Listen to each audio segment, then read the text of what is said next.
What is good? Osiris here. Tim Pool after show. Tim Pool, Timcast, and company. They've got a new music video out.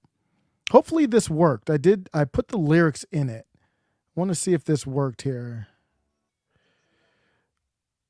I've not seen my lyrics come through. Let me double check. I took the time to actually put lyrics in the song so I could do a little breakdown for it. Let me see if I can get that up. So we're going to listen to the song. We're going to do a react to it. I am a Tim Pool fan. So that's number one. I will be upfront about that. There's no ifs, ands, or buts. I will challenge him when we disagree, but I am a fan. So let's listen right now. This is it right here. Timcast, Only Ever Wanted. Music video with lyrics.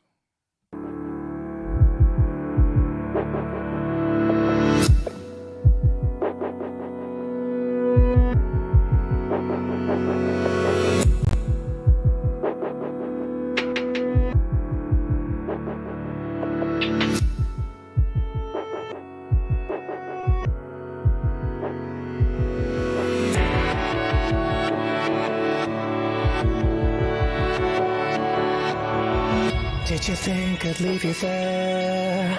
Did you think I'd never keep my promise to? It's easy when I'm lying there with you. Ooh, I'm feeling this so far. Now, I've heard it before. This is not the first time, but, I'm still getting used to the song. I've only heard it a couple times.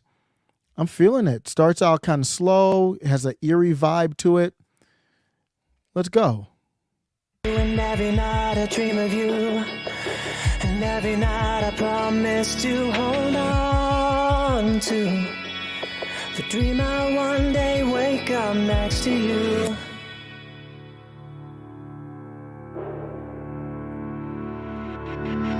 Did you know you left me there, staring at the heartache in my soul as I fell to pieces into the one you're leaving for? There's only one thing I want you to know, is that I have found my peace here.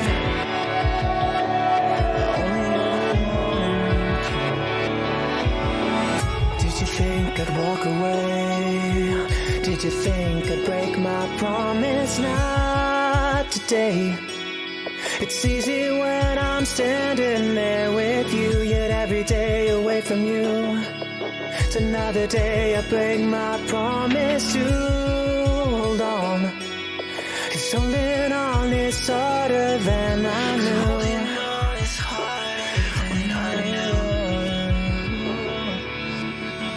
Did you know? You hear that? Peep that little auto-tune there. I actually think that was a dope use. I don't think there's any auto-tune in the song outside of this. And auto-tune is something that I'm a hip-hop guy by trade. I'm not a rapper, but I used to do a hip-hop show. And I'm very surprised that auto-tune is still around to this day. But believe it or not, I think it gives it a modern touch. Because the song has a vibe that's more of I would say 90s, 2000-ish vibe. And then you got just that dash of autotune in the middle. I like that. Harder than I knew.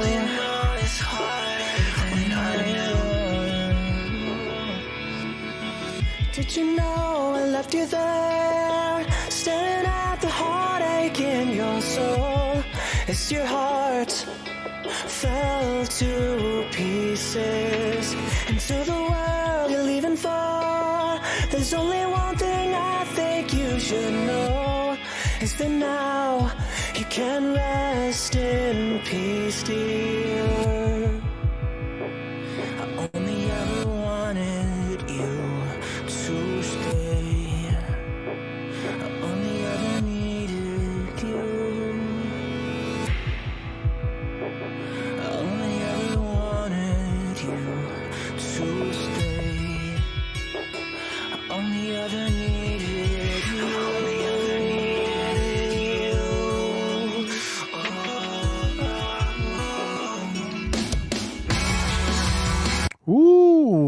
like it. I like it. Now, this is the type of song for me. I've liked it the whole way through. The end is my favorite part. This is the type of song where I don't know if you would technically call this a bridge. They completely flipped up the whole song from here on out. But when you get to the part where this is kind of like where the bridge would be, this gets hype. Now, I think this is the type of song I would want to listen to. I like that because it almost makes you want to listen to the full song because you know this part's coming. I really like this piece here. And that's the canceled drummer, Pete Parada from Offspring. Sunshine, Cool Water, what's good? I didn't really expect anybody to jump on the live, but I really appreciate that. Not really my type of music, but I like the video for his Will of the People. Gotta admire Tim's hustle, though. That guy's a workaholic, and I wish nothing but the best for his brand. Much respect. I like when people can give feedback and be like, yeah, it's not for me, but I respect, this just shows balance. This is not a song I typically would run to as like a workout song or a vibe out song, but I will. I'll make a play. I'm going to make a Spotify playlist with songs like this from the 90s. I can't think of who this would fit with. I would just put this in my alternative, even grunge. I know it's not grunge, but I might even put that in that playlist and vibe out to it. That's how much I like it. But yeah, I'm a huge Tim Pool fan, and this is about breaking outside of, even though he has millions of followers, he has reach, but he's trying to break out of the reach, even the large reach he has, into people who don't care, don't want to talk about, don't even know about philosophy and politics. So let's go. I like this part.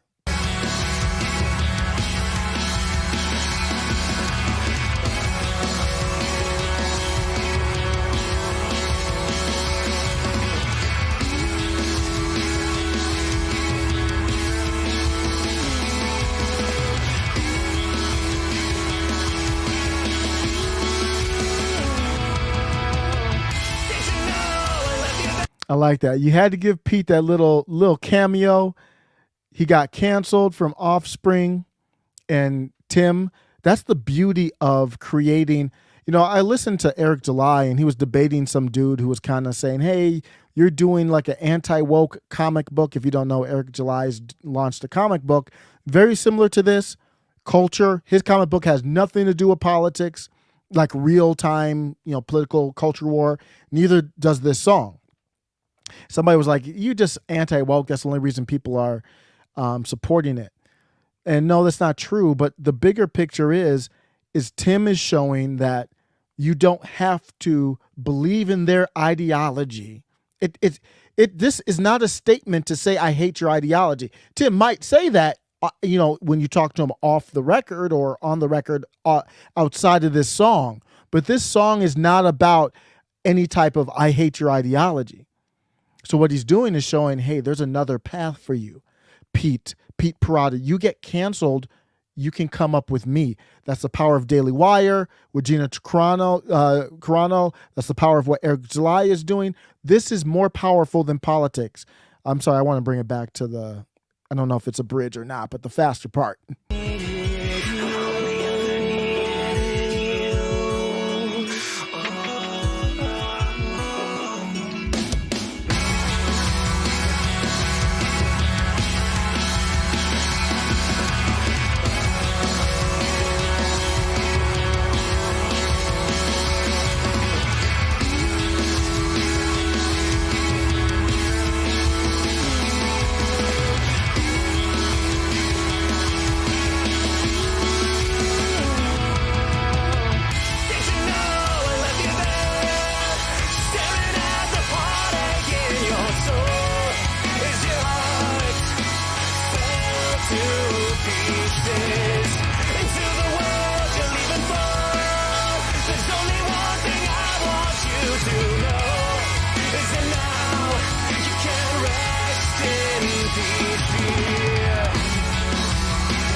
Timcast Records. The Marush Mangaka. I too am creating a comic. Thanks to the inspiration, Eric July, Tim Pool, Ethan Van Scriver, etc. I won't be going to Megacorps and possibly having the soul of my work stripped. That's the power of what they're doing. It's inspirational. This is one of those optimistic moments. That's why I wanted to do a video on it, because I'll critique the music and all that, but it's bigger than that. It's breaking out, inspiring other people. We're seeing the revolution, y'all. And I'm not talking about like, American Revolution. We're talking about cultural revolution, and that's where the power is. I'm hearing good feedback from the song. I like it. The more I listen to it, the more it even grows on me. So I'm really happy about it. If you don't know what happened with the drummer that got the cameo there, there's a little short 1 minute interview on it where they said why the drummer got canceled from Offspring. Very cool. Unfortunately, your drummer couldn't or wouldn't, to use your words, get vaccinated, so you had to remove him from your tour. This led to headlines like, "Why don't you get a jab?" which was also, funny. But how hard a decision must that have been for you as a band to do that? Well, it was rough. We really went back and forth with him for a long time, and he was either unwilling or unable to get vaccinated at the end, and we couldn't. We looked at every scenario, and we just kept coming into roadblocks. Everybody needed to be vaccinated. One unvaccinated person could have been disastrous to the whole tour, and put the whole tour and everybody at risk. So we just couldn't. In the end, we couldn't take an unvaccinated. See, I can understand their business side of it. That's a business move. When he said put everybody at risk, that's something, I don't know what he meant there. Because there's nothing that has convinced me that that's true. So that's a little bit different. So it's almost like they took it into, we believe this narrative. And I'm not saying what somebody should or shouldn't do. I know YouTube has kind of relaxed some of these things, but that part is what rubbed me the wrong way, is when he said, because they were talking about the logistics. I got you. You're just trying to make money. You care about money more than your drummer. Slice, you're gone. That's business. But when you talk about a risk, what do you mean a risk? Disastrous to the whole tour, and put the whole tour and everybody at risk. So I think he wanted to put that in there because he wanted to make it sound like it wasn't just a business decision, that it was also a health decision, which is fine. They can make their own health decisions, but I'd love to talk and get convinced by him on what data he's looking at. We just couldn't, or was looking at. In the end, we couldn't take an unvaccinated drummer or any member of the crew. Anyone who wasn't getting vaccinated couldn't come out on tour with us. Yeah, I'd say it wasn't even so much a personal decision. It was just wasn't really our decision. A logistical decision. Like you can't travel, you can't fly. There's so many things that you can't do without being vaccinated. So it just wasn't possible. Oh, yeah. So that's why it's good to have more than one avenue to go for work. So I can go work on Timcast labels. And Tim said he's going to be signing more artists to his label. Let's go. Sunshine Cool Water says, I'm thankful these content creators are stepping up to create a decentralized outlet for our own entertainment. Why pay big corporations that hate us for entertainment? Word. I'm taking a hard look at where my money's being spent. People made fun of me. I'm a super follower of Tim Pool and Cassandra McDonald and a couple other people, Nico House on the populist left. It's to support people. What do you mean? It's nothing like I don't get to see every Nico House video, and he's demonetized, I believe, on YouTube. So I can't even super chat him there. So it's just like an automatic super chat. My point is I'm just going to spend money there and cut a Netflix out. Maybe go on Netflix if there's one or two shows I want to watch, but cut out Netflix and sub to Tim Pool. Support people who do not hate. I know it sounds weird that Jeremy Boring said that in his Daily Wire ad. Hey, support me. I don't hate you. No, that means something. I don't need somebody to love me. I don't need somebody to like me. I just need you to not hate me off rip when you don't even know me and what I believe. So Tim Pool does that song. It's apolitical. There's no politics in that song at all. So it's basically a song about life and death and love and heartbreak. That's it. Just like any other pop song. Fits well. That's a song you would have seen on MTV back in the day. So I wish Tim Pool and the cast the best. I'm excited to see who they sign on their label. And I will say, I like, Bryson Gray. I'm a big fan of Bryson Gray. I don't know if you guys know Bryson Gray. He's a populist right hip hop artist and Christian artist. The difference here is Bryson Gray does the culture stuff. Like he had a song released today about Brittany Griner, which is great. And he's very powerful. Tim is going my stuff is apolitical. My art. I'll talk politics all day on the podcast, but my art can be loved by anyone. And I'll end with this. Humanizing each other is going to be very important. That's why they're trying to demonize Marjorie Taylor Greene, demonize Carrie Lake.